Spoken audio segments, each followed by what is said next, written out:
네, 안녕하세요. 815 모니터 가족 여러분, KB증권의 김앤 민재기 팀장입니다.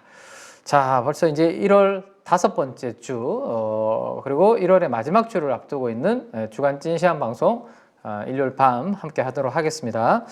자, 지난주 미국 증시 마감 관련된 부분들 이야기 잠깐 한번 드려보도록 하겠습니다. 일단 첫 번째 뉴스부터 한번 열어서 한번 보면 가장 이번 미국 시장에서 좀 중요했던 뉴스는 인텔과 관련된 뉴스다라고 보셔야 될 것 같아요. 그죠? 예, 인텔이 지금 보시면 아웃룩에 대한 디스포인트라고 되어 있네요. 그죠? 그래서 4분기 실적 발표는 예상을 어느 정도 충족하는 부분들을 발표를 했는데 아쉽게도 뭐죠? 1분기, 이제 다음 분기에 대한 전망치가 약간 예상을 밑도는 그러한 전망을 내놓으면서 퍼스트 쿼터에 대해서 그죠? 내면서 주가가 좀 하락하는 그러한 모습을 보였다라고 이해를 하시면 좋을 것 같은데, 자, 인텔의 이익 전망치 컨센서스를 잠깐만 한번 보고 가면 인텔이 어떤 그림을 보여주고 있냐면요. 자, 티커는 인텔은 INTC의 티커를 가지고 있죠. INTC. 네, 인텔 코퍼레이션이라고 이렇게 나오는데 들어가서 한번 볼게요. 어떤 구도를 가지고 있는지를 한번 보면, 자, 컨센서스를 가서 한번 보시죠. 포워드 기준으로 앞으로 자, 지금 빨간색 그래프를 보시면 이게 인텔의 주당 순이익 1개월 후, 1개월이 아니죠. 지금으로부터 1년 뒤의 실적 전망치에 대한 추이라고 보시면 될 것 같은데, 뭔가 이게 가파르게 올라가는 그런 느낌은 보이지 않는 모습입니다. 그죠? 엔비디아랑 살짝 비교를 한번 볼까요? 아니면 AMD랑 한번 비교를 해볼까요? AMD. 자, AMD의 포워드 기준으로 보면 AMD는 최근에 뭔가 약간 고개를 들면서 올라오는 듯한 그런 느낌을 보이고 있고, 그러면서 지금 파란색의 모습은 주가입니다. 자, 주가가 이렇게 올라오는 그런 그림을 아주 가파르게 올라갔죠. 그래서 컨센서스가 요거를 한번 보시면 어떻게 되어 있냐면, 자, 지금 EPS가 4달러까지 이렇게 올라왔었습니다. 최근에 계속 플러스로 이렇게 성장을 하면서 작년도 이맘때쯤 3.3달러 정도 수준에서 지금은 4달러 정도까지 이렇게 올라오는 그런 그림들을 나타내 주고 있네요. 마지막으로 엔비디아 한번 볼까요? NVDA, 엔비디아까지 한번 보겠습니다. 자, 엔비디아의 포워드 기준으로 보면, 자, 엔비디아의 포워드 기준으로 흐름을 보시면 EPS 추정치가 훨씬 더 각도를 이렇게 키우면서 올라오고 있고, 그러다 보니까 주가도 상승하는 그런 모습이 나타나고 있어요. 그래서 상대적으로 인텔이 약간 이 EPS의 빨간색 그래프가 각도가 조금 무딘 그런 그림을 보여주고 있는데, 올 1분기에도 약간 슬로우한 부분이 될 수 있다라는 이야기와 함께, 자, 주가 한번 볼까요?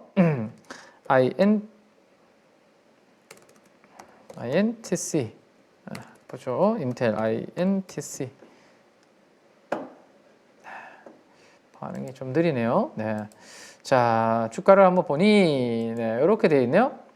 오, 최근에 5달러 정도 전후에서 박스권을 돌파해서 올라왔고 50달러까지 가파르게 올라왔는데 뭐가 하나 만들어졌죠? 하락, 입이 하락으로 갭이 하나 열려버렸다라고 보셔야 될 것 같아요. 자, 그러면서 전반적으로 어디에 영향을 줬죠? 반도체 섹터 전체적으로 영향을 줬습니다. 엔비디아는 약보합이었는데요. 마이크론 테크놀로지가 1.3%, 어드밴스드가 1.7%, 브로드컴, 퀄컴, 어플라이드 머티리얼즈까지 2에서 3%, 그리고 인텔이 가장 많이 하락하는 그러한 흐름을 만들어내 버렸습니다. 자, 그러면 앞으로 인텔은 어떤 움직임이 나타나야 되는가라는 것을 한번 생각을 해보면, 자, 그래서 이 부분 때문에 미국의 지난 주말 금요일에 끝난 미국 증시에서의 반도체 섹터는 조금 힘이 없이 조정을 좀 받는 모습이었는데요. 자, 그럼 어떻게 돼야 되냐? 지금 보시면 예상 매출을 보면 예상 매출을 살펴보면 2024년 1Q가 거의 저점이고요. 그 다음 2Q, 3Q 뭐 이렇게 갈수록 분기별로 매출액이 이렇게 되는 걸로 지금 예상치가 나오고 있습니다. 그래서 오히려 1분기가 안 좋다라는 이야기와 함께 이렇게 입이 열렸는데 어떻게 보면 1분기가 저점으로 반도체의 이 인텔의 분위기는 1분기가 바닥이고 분기별로 이렇게 회복되는 그러한 그림으로 생각을 할 수 있습니다. 그리고 인텔에 대해서 또 하나 기대할 수 있는 부분은 뭐죠? 온 디바이스 쪽입니다. 그죠? 온 디바이스에 최적화되어 있는 것이 코어 울트라 칩이라는 게 있습니다. 자, 그 다음에 이 온 디바이스 AI 코어 울트라 칩이라는 게 있고 또 하나가 뭐 있죠? 인텔이 열심히 지금 미국의 도움으로 인해서 하고 있는 게 파운드리 쪽을 하려고 하고 있죠. 그래서 다시 한번 여기에서 레벨업을 하는 데 있어서의 포인트는 이런 부분들이 될 것이고 그 다음 이제 인공지능 관련된 부분도 여기서 플러스 인공지능 AI 쪽이죠. 네, 관련된 부분도 하고 있기 때문에 앞으로의 전망은 뭐 그렇게 나쁘지 않은 그런 그림입니다. 단기적으로 1분기에 대해서 조금 어두운 전망과 함께 내려왔지만 분기별로 매출은 증가하는 것으로 나오고 있고 그 다음에 이 방금 말씀드렸던 울트라 칩, 코어 울트라 칩, 파운드리 인공지능 쪽에 투자를 강화를 하고 있기 때문에 뭐 중장기적인 전망 자체는 뭐 나쁘지 않은 그러한 그림이다. 다만 자 기술적으로 우리가 한번 보면 기술적으로 입이 하나 열려버렸잖아요. 그죠? 이 입을 뭐라고 말씀드리죠? 제가 하락 갭. 갭이라는 것은 가격이 연속적으로 이렇게 움직이는 것이 아니라 뚝 떨어지면서 가격의 단절 현상이 만들어지는 것을 갭이라고 이야기를 합니다. 그죠? 그래서 하락갭이 열렸기 때문에 이 하락갭은 어떻게 해야 된다? 최대한 빠른 시일 내에 뭐 해야 된다? 메워야 된다. 네, 라는 게 키포인트다라는 것을 알고 계시면 좋을 것 같습니다. 자, 이거를 그림으로 오늘은 이제 주간 찐시황 시간이니까 제가 한번 설명을 한번 드려보면 이런 그림이 나와야 된다라는 거예요. 자, 어떤 그림이 나와야 되냐면 그리기 주가 이렇게 했을 때 자, 주가가 이렇게 상승을 하는데 그죠? 갑자기 주가가 이렇게 다시 뿡 떠서 이렇게 올라가는 구간 있잖아요. 그죠? 이런 것들을 제가 뭐라고 이야기한다? 이런 것들은 상승계이라고 이야기를 하고 자, 반대로 이걸 한번 그림을 또 반대로 한번 그려보면 네, 파란색으로 한번 그려볼게요. 네. 자, 이렇게 되다가 갑자기 주가가 뿡 떨어져서 이렇게 내려오게 되는 요 갭을 뭐라고 이야기한다고? 네, 방금 만들어진 인텔의 갭 중에 하나가 이런 모습이라고 보시면 되거든요. 이걸 뭐 하락계. 자, 이 두 가지의 경우는 아주 큰 차이가 있다라는 말씀을 드리고 있습니다. 자, 어떻게 되냐? 상승 갭은 이거 메우면 된다, 안 된다? 상승 갭은 메우면 안 된다. 왜? 아주 강하게 주가가 올라가면서 단절 현상과 함께 훨씬 더 점프업을 해서 이렇게 갭을 만들었는데 이 에너지가 그죠? 메워진다라는 것은 이 상승의 에너지가 희석이 되었고 재료가 모멘텀이 희석이 된 것이기 때문에 이거를 메우지 않아야지만 더욱더 강한 상승을 앞으로도 기대할 수 있는 그러한 그림이 되는 거고요. 반대로 하락갭은 뭔가 안 좋은 악재가 생기면서 인텔은 이번에 뭐가 악재가 생겼어요? 2024년도에 1분기 전망이 어둡다고 이야기를 하는 악재가 생긴 거잖아요. 악재가 생기면서 하락갭을 만들어 버린 거 아닙니까? 그죠? 그러면 이 악재가 희석이 된다라는 것을 확인을 하려면 이 최대한 이 하락갭을 어떻게 해야 된다? 메워야 된다? 안 메워야 된다? 빨리 메워야 된다. 그죠? 이거는 여기는 X지만 여기 메우면 안 되지만 상승갭은 하락갭은 빨리 최대한 메워야 그러면 1분기 전망이 어둡다고 해서 악재로 해석돼서 하락갭이 만들어졌지만 만약에 이것을 다음 주에 단기간에 여기를 이렇게 돌파하는 양봉으로 이렇게 메워버린다. 자, 그러면 어떻게 해석을 해야 된다? 역시 지금 조금 전에 우리가 이야기 나눴던 내용들 있죠? 무슨 내용들을 나눴죠? 코어 울트라칩, 파운드리, 인공지능, 그리고 1분기 매출이 오히려 저점이고 바닥을 형성하고 앞으로 좋아지는 그러한 그림에 대해서 훨씬 더 인텔은 무게감을 두고 있구나라고 우리는 해석을 할 수 있게 되는 거예요. 이해가 되시죠? 근데 만약 이거를 올라오지 못하고 저항으로 한동안 여기서 밑에서 빌빌거린다. 그러면 당분간은 1분기 실적에 대한 전망의 이 어두운 부분이 당분간은 악재로서, 저항으로서 당분간은 계속 좀 작용을 한다라고 보셔야 될 것 같아요. 자, 그래서 다음 주에 최대한 뭐 다음 주 내에 일주일 안에 이걸 빨리 올라오면 좋고, 입이 워낙 많이 벌어졌기 때문에 한 방에 저거를 벌리기는 쉽지 않을 것 같은데요, 그죠? 앞으로 한번 지켜봐야 되지 않을까 싶네요. 자, 그리고 그러한 그림이 나온 다음에 역시 인텔에 대해서는 좀 전에 말씀드렸던 그 포인트로 인해서 긍정적인 시장에서는 포인트를 보고 있다라고 보시면 될 것 같아요. 자, 예를 들어서 여기 한번 볼까요? 인텔 주가가 지난 2023년 5월 24일 날 그리고 5월 25일 날 갑자기 주가가 이렇게 갭을 만들면서 오늘 뭐 조금 전에 보여드렸던 갭보다는 크진 않지만 어쨌든 이 갭을 만들어 버렸잖아요, 그죠? 그리고 주가는 전저점을 깨는 모습이 나왔잖아요. 그러면 시장에서 사람들은 어떤 생각을 할까요? 어우, 이거 뭐가 안 좋은 게 있네, 그죠? 안 좋은 게 그때 당시에 뉴스는 분명히 뭔가 있었겠죠. 저렇게 장대 연봉을 놨다라는 것은. 그리고 제가 뭐라고 말씀드렸죠? 저러한 부분들이 기술적으로 만들어졌을 때는 그 악재가 희석이 되는 것을 확인하려면 저 음봉을 밟고 올라와서야 되고 적어도 저 갭을 메워야 된다라는 말씀을 드렸습니다. 언제? 빠른 시일 내에. 그래야 여기서 만들어진 악재는 희석이 되었고 다시 상승 쪽으로 추세가 전환될 수 있는 가능성이 높다라고 해석을 할 수 있다. 그죠? 자, 그러면 다시 한번 그 주가가 그 다음에 어떻게 되는지 한번 보여드릴까요? 네, 자, 보이십니까? 네, 보이시나요? 이런 모습이 나와주면 이번에 악재는 이미 시장에서 다 소화를 했고 그 에너지도 희석이 되었고 추세의 반전으로 기대를 이제는 또 해볼 수 있는 그런 모습이 나타나고 있구나라고 생각하려면 이런 모습 보이시죠? 제가 회색으로 해놓은 부분들을 하루 만에 그 음봉도 하루 만에 이 갭도 하루 만에 1일 하루 만에 다 밟고 올라 버렸잖아요. 그죠? 이러한 그림이 나타나야 된다라는 거고 이게 빨리 안 되더라도 최대한 자 이렇게 되죠. 보이십니까? 자 저렇게 전저점을 깨고 내려갈 때는 언제고 저기를 돌파해 버리니까 순식간에 시세가 이렇게 벌어져 버리잖아요. 그죠? 자 그래서 다음 주 중에 저 하락갭을 메우는지 그 흐름을 보고 만약에 메운다면 장기적인 중장기 전망에 대해서는 인텔은 여전히 시장에서 긍정적으로 보고 있구나라고 이해를 하시면 좋을 것 같습니다. 자, 그 다음에 이제 인텔과 관련해서 이제 그래서 반도체가 일단 미국에서 전체적으로 쉬었다라는 것을 기억을 좀 해두셔야 될 거고요. 네, 전체 판을 한번 볼게요. 네, 인텔을 중심으로 다 빨갛죠, 여기가. 네, 원래 여기가 주도주였는데, 그죠? 지금까지 시장이 주도주였는데, 오히려 여기 빨간 모습을 보여주고 있습니다. 자, 이따가 또 그 이야기는 다시 또 계속 이어가도록 하고요.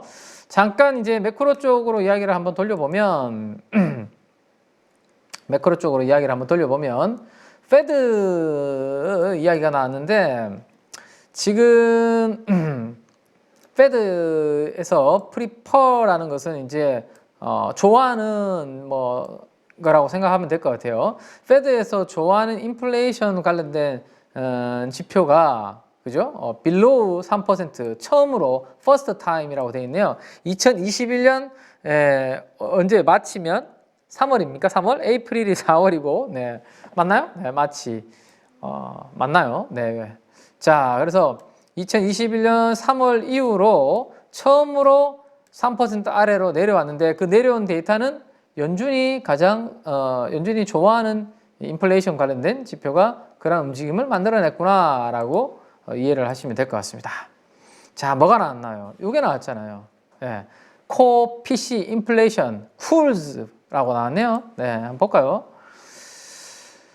자, 이 내용을 잠깐 한번 보면, 네. 2.9%. 예, 그러니까 3개월, 6개월, PC가 뭐 최근에 조금, PC 물가가 내려오는 그러한 그림이 나타나면서, 3% 아래로 떨어지는 그러한 그림이 나타났다라는 겁니다.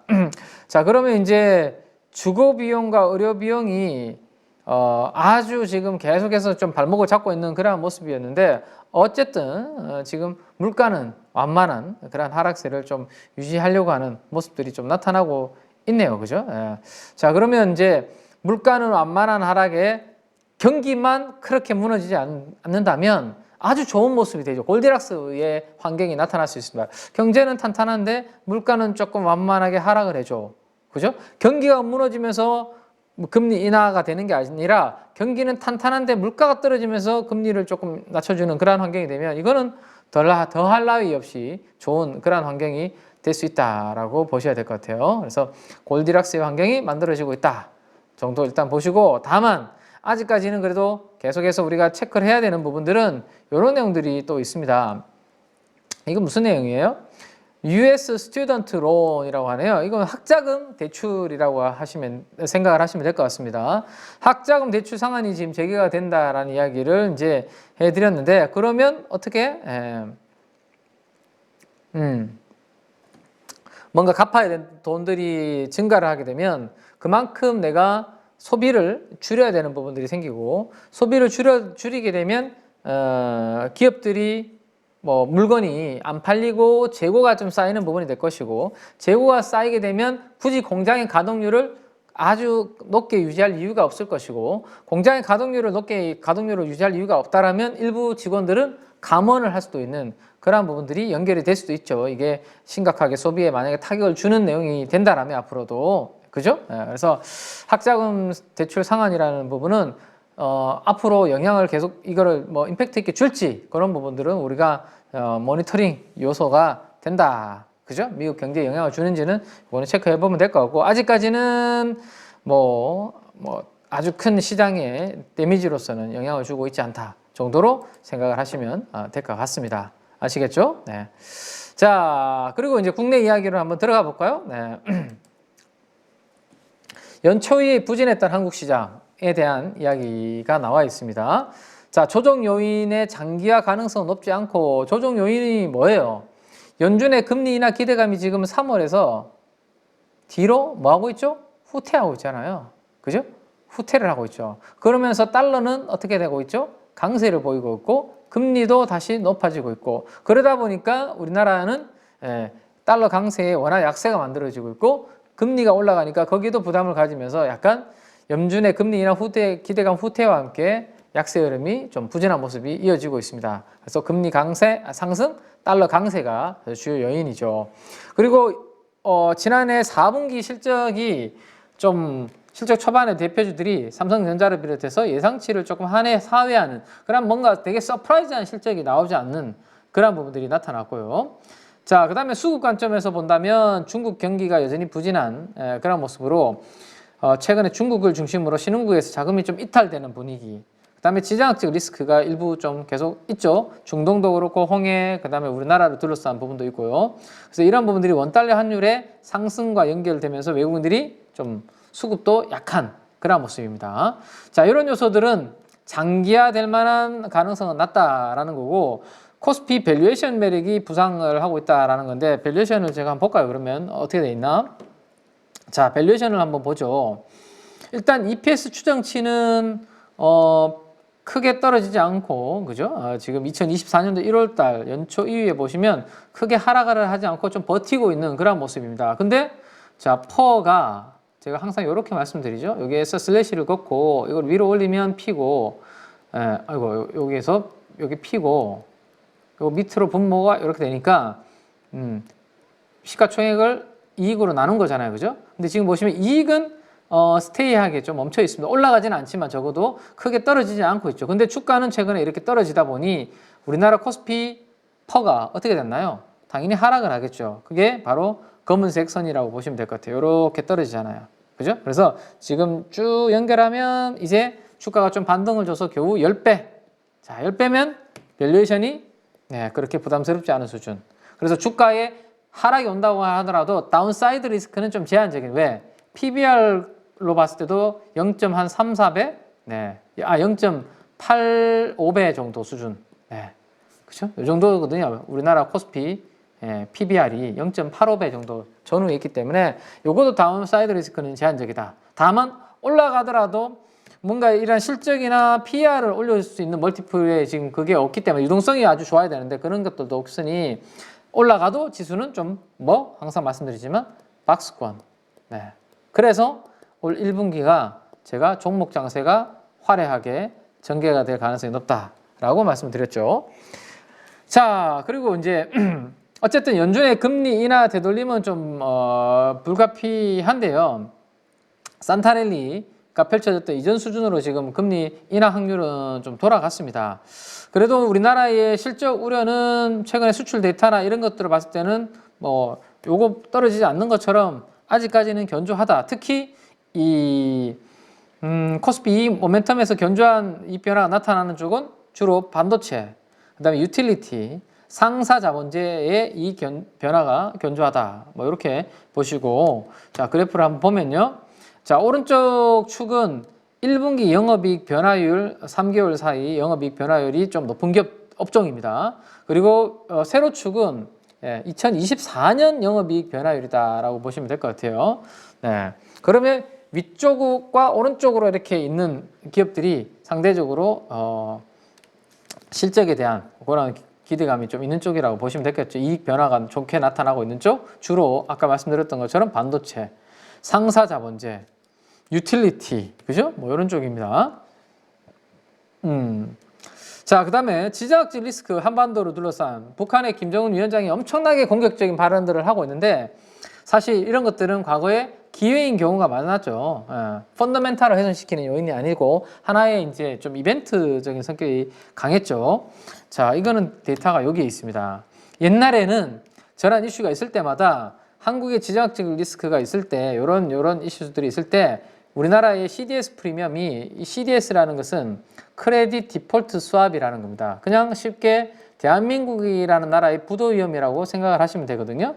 근데 이 부도 위험이 빵 치솟고 빵 치솟고 빵 치솟잖아요. 그죠? 근데 점점 이 빵 치솟는 변화가 이렇게 낮아지잖아요.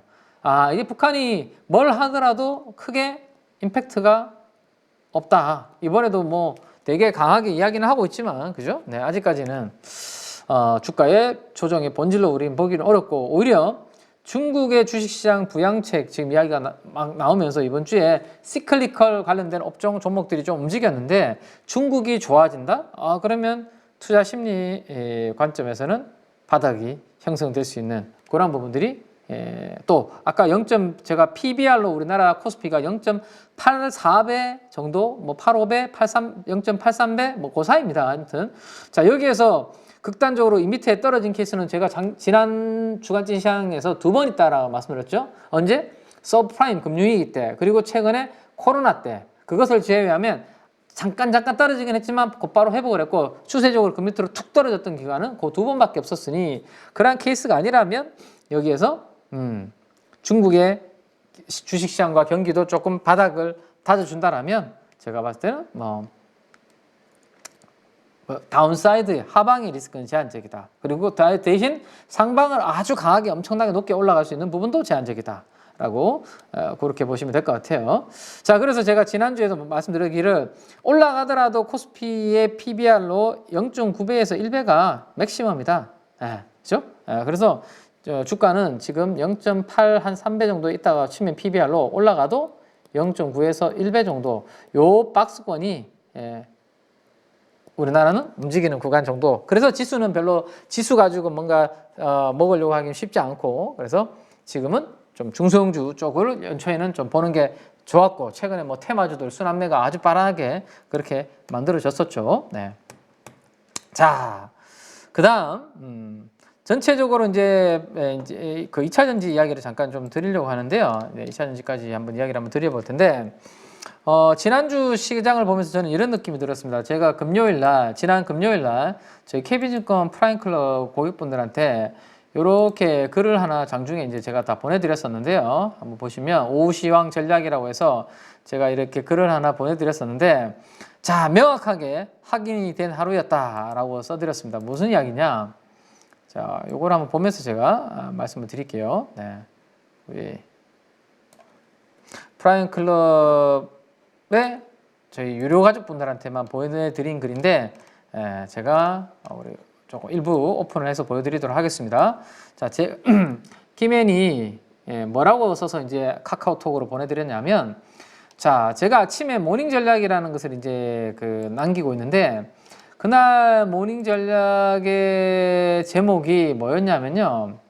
그 지난 금요일 날 모닝 전략에 제가 만들어진 모닝 전략의 제목이 뭐였냐면 네, 요겁니다. 요거. 2차 전지의 2차 전지의 안정이 중요하다라는 것입니다. 2차 전지가 일단 안정을 찾아야 시장이 긍정적인 흐름을 보일 수 있다라는 내용이었거든요. 자, 보시죠. 자, 그래서 모닝 전략의 제목은 2차 전지의 안정이 중요했습니다. 근데 테슬라의 연일 속락에 같이 동조화되던 우리 시장이 2차 전지 대형주들이 기술적 반등이 금요일 나타났잖아요. 그죠? LG 엔솔도 나타나고 에코프로도 나타나고 에코프로 BM 뭐 다 반등 줬죠. 자, 반등을 하니까 양시장이 좀 안정을 찾고 지수가 같이 올라오는 그런 그림이 되고 있네요. 그러면 결국 2차 전지 대형주들이 가격 조정 마무리와 함께 변동성이 좀 줄어들어야지만 좀 줄어들면 전체 시장에 도움이 된다는 게 명확하게 확인이 된 하루였다라는 거죠. 그죠? 그러면 결국에는 같이 지금 단기적으로 움직일 수 있는 그런 에너지는 지금 아닌 거고, 그죠? 시장이. 그러니까 반도체도 엄청나게 가고 2차 전지도 엄청나게 가고 이러한 뭐 유동성이 엄청나게 풍부한 상황이 아니니 누가 하나는 좀 쉬어야 누가 갈 수 있는 그런 환경이다라는 것을 생각하면 2차 전지 대형주들이 가격 조정 마무리와 함께 변동성이 좀 줄어들면 전체 시장에 도움이 된다라는 게 명확하게 확인이 되었고, 그러면 제가 모닝 전략에서 뭐라고 말씀드렸냐면 반도체와 AI 중심으로 지금 우리가 보자라고 말씀드렸고, 그죠? 작년도 뭐 계속 그 이야기를 하고 있죠, 지금. 근데 오히려 반도체와 AI가 좀 쉴 때, 조정을 좀 받을 때가 오히려 2차 전지가 반등할 수 있는 그런 타이밍이 된다라고 역으로 생각해야 돼요. 이야기 이해되시죠? 그리고 오히려 만약에 얘들이 다시 움직인다. 그럼 2차 전지는 또 잠깐 또 쉬고, 얘들이 좀 조정받는다. 그럼 2차 전지 오르고, 이렇게 시소처럼 좀 움직일 가능성이 제가 봤을 때는 높다라는 생각입니다. 자, 그러면 어쨌든 엔비디아가 지금 죽지 않았죠. 엔비디아가 대장주라고 말씀드렸고, 엔비디아가 죽지 않았기 때문에 반도체 AI가 끝났다라고 볼 수는 없죠. 그러면 잠깐 쉬었다가 인텔의 영향 때문일지 어쨌든 너무 과열됐기 때문에 잠깐 쉬었다가 재차 다시 치고 나가는 그러한 그림이 된다라면 2차 전지도 기술적 반등은 나올 수 있겠지만 이게 엄청나게 올라서 신고가를 경신하는 그러한 그림까지는 기대하기는 좀 어렵다라는 게 제 개인적인 생각을 제가 금요일 날 이렇게 적어서 카카오톡으로 좀 보내드렸습니다. 거기까지 한번 볼게요. 네. 자, 무슨 내용이냐? 결국 이런 그림이죠. 자, 결국 2차 전지의 반등이 단기 낙폭 과대에 따라서 단순 낙폭 과대에 따른 기술적 반등에 그칠지 아니면 의미 있는 추세 상승으로 이어질지는 AI와 반도체의 주가 흐름이 매우 중요하다. 얘네들이 일단은 좀 꺾여야 쉬어야 2차 전지 쪽으로 매기가 좀 에너지가 수급이 좀 유입이 될 수 있다라는 거죠. 자, 만약에 AI 반도체가 단기 숨고르기를 이렇게 올랐다가 이렇게 뭐 좀 조정받고 다시 이렇게 된다. 그죠? 이렇게 될 경우에는 2차 전지주는 결국에는 어떻게 돼 있죠? 지금 상황이 2차 전지는 지금 이렇게 돼 있다가 그죠? 약간 이렇게 돼 있는 거 아닙니까? 그러면 결국에는 올라가더라도 이렇게 될 가능성이 염두를 좀 해두는 게 맞지 않나라는 생각입니다. 자, 워낙 아직까지는 이 전기차를 둘러싼 업황이 좀 좋지 않은 상황이고, 그 다음에 기술적으로 제가 하나 보여드릴게요. 기술적으로 2차 전지들이 완벽하게 이제 추세적인 상승으로 진입을 하려면 주봉 MACD 오실레이터라는 놈이 돌아서야 됩니다. 자, 한번 볼까요? 제가 예전에 기술적으로 이거 많이 그 자료를 가지고 설명을 드렸던 것 같은데요. 자, 먼저 뭘 볼까요? 배터리 셀 중에 대장주는 LG 에너지 솔루션이죠. 자, 지난주 금요일 날 윗꼬리가 달려버렸네요. 좀 6.5%까지 상승했다가 3.5%로 끝이 났는데, 자, 이게 추세적인 반등이 나타나려면 에너지가 한번 볼까요? 주봉으로. 자, 아직까지는 어떤 모습이에요? 약간 에너지가 이렇게 좋아지다가, 그죠? 캡처를 해서 제가 좀 보여드릴게요. 자, LG 엔솔.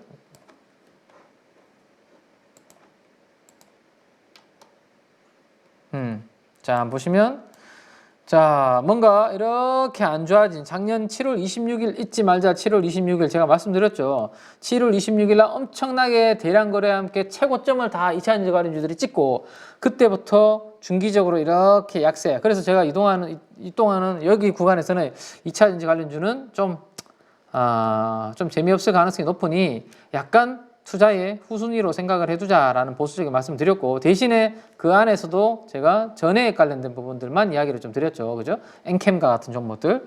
네. 그리고 지금 보시면 11월 달부터 시장이 반등을 줬잖아요. 작년 11월 달. 그래서 좀 에너지가 좋아지는 듯 했는데, 최근에 다시 이게 뚝뚝 이렇게 내려오고 있는, 아직까지.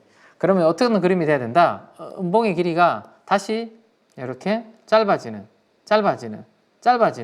그리고 적어도 이렇게 양봉으로 이런 모습이 나와줘야 되는데, 배터리셀, 대장주인 배터리셀이 일단 아직까지는 음봉의 길이가 지금 짧아지는 게 아니라 길어지는 것으로 이번 주에 마감이 되었고요. 자, 그러면 양극재 중에 대장주의 흐름을 한번 볼까요? 양극재의 대장주의 흐름, 에코프로 BM. 자, 에코프로 BM은 이제 막 양전환 했다가 음전환을 다시 해버린 모습입니다. 네.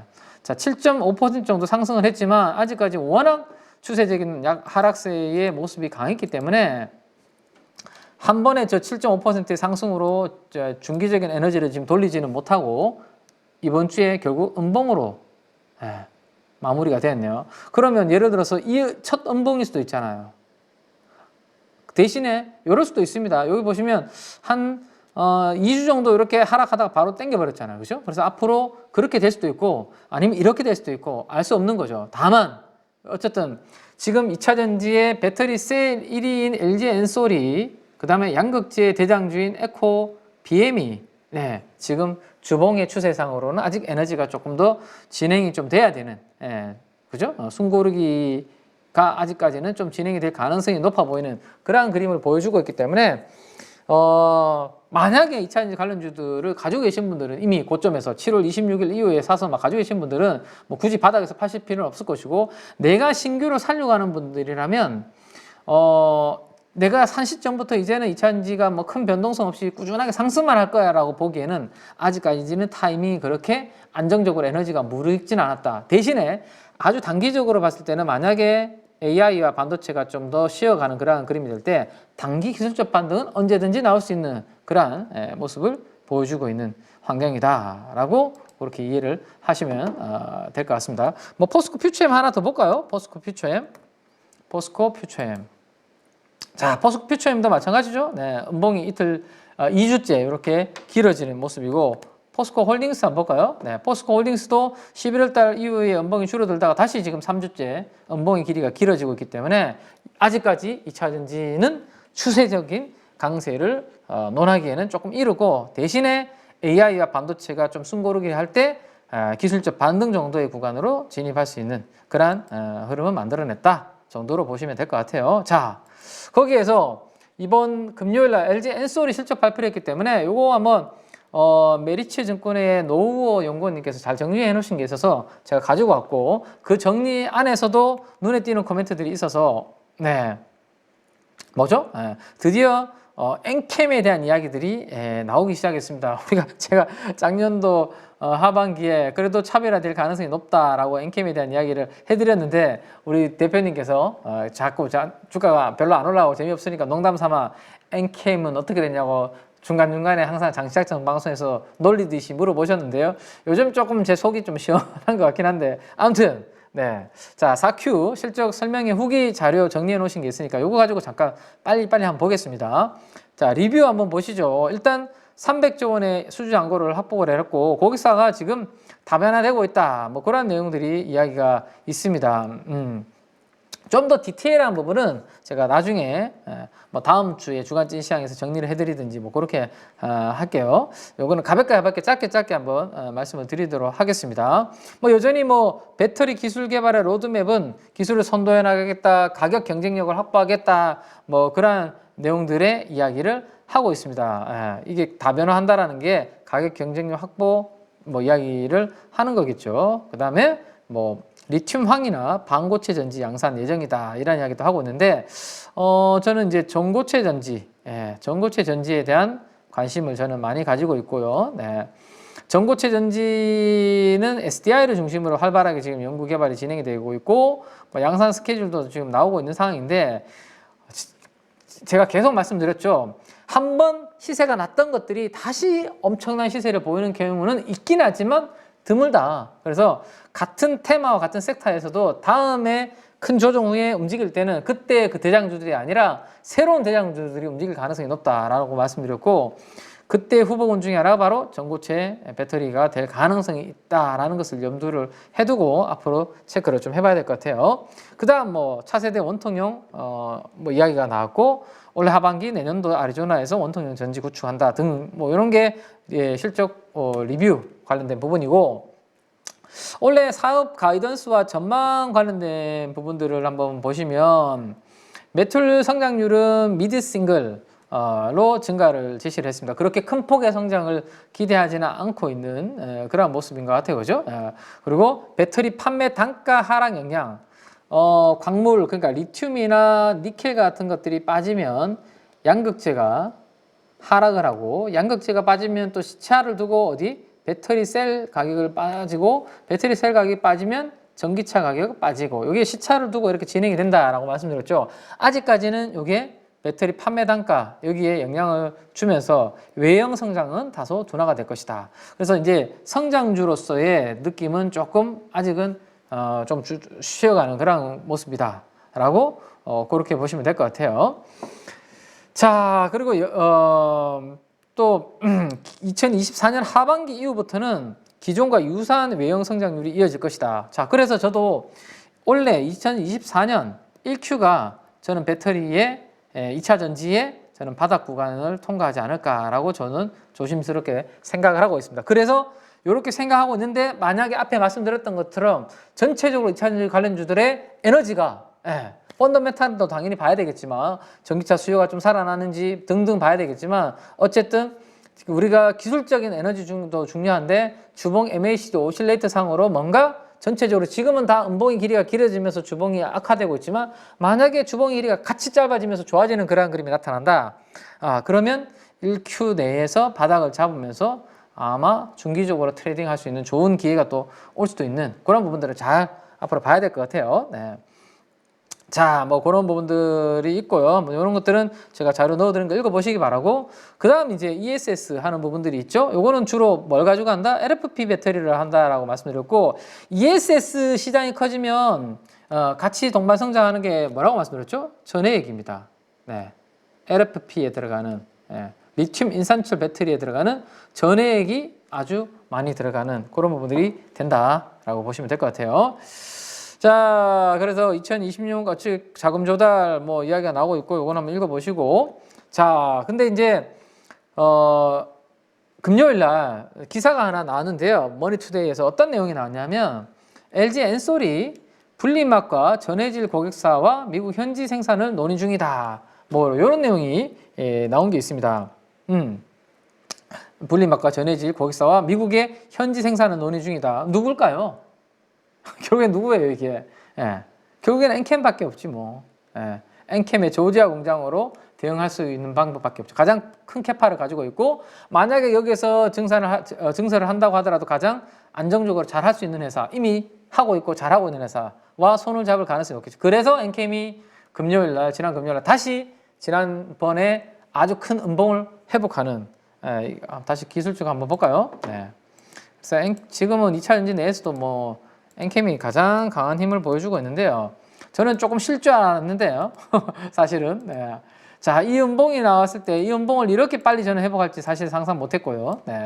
이유는 뭐 저 내용을 알고 미리 우리가 공부를 했던 내용이 저 부분이긴 하지만 저 부분이 막 언론에서 이제 나오면서 지난 1월 19일 날 한 주 전에 금요일 날에 음봉을 바로 이렇게 커버를 해버리는 모습이 나왔네요. 대단한 에너지를 보여준 것 같습니다. 그 이유는 조금 전에 설명드렸던 그 부분이 되었던 것 같아요.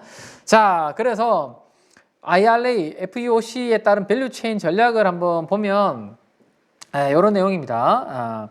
2000년지 LG 엔솔의 서플라이 체인별로 국산화 전략에서 현지화 및 국산화 전략 최대 수혜 강도는 전해액죠. 결국 이제 드디어 애널리스트 분들 입에서 가장 안 좋게 봤던, 관심도 없었던 전해액이 전면에 나서기 시작했네요.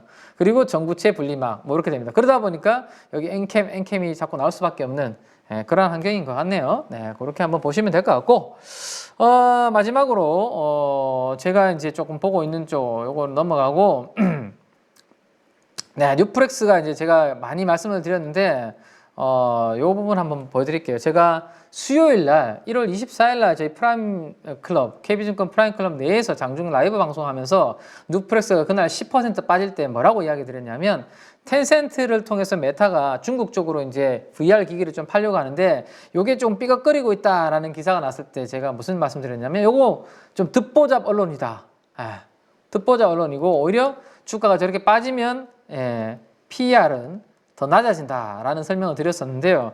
지난 금요일 날 결국에 요 날이었거든요. 요 날 엄청나게 장중에 빠졌던 날 상한가를 기록하면서 확실히 애플 비전 프로와 관련된 이러한 분위기가 훨씬 더 시장은 확산이 되고 있고, 새롭게 제가 이제 공부를 좀 하자라고 말씀드렸던 종목 중에 이렇게 카카오톡을 보내드렸는데, QRT, 뭐 테크윙 뭐 이런 종목들은 괜찮았는데, 여기에서 제가 1월 4일 날 보내드렸던 종목 중에 하나가 이제 분위기가 무르익고 있는 게 있어서 간단하게 설명드리고 마무리하겠습니다. 온센서 AI 내 다크호스로서 저는 이제 공부를 좀 하고 있는데요.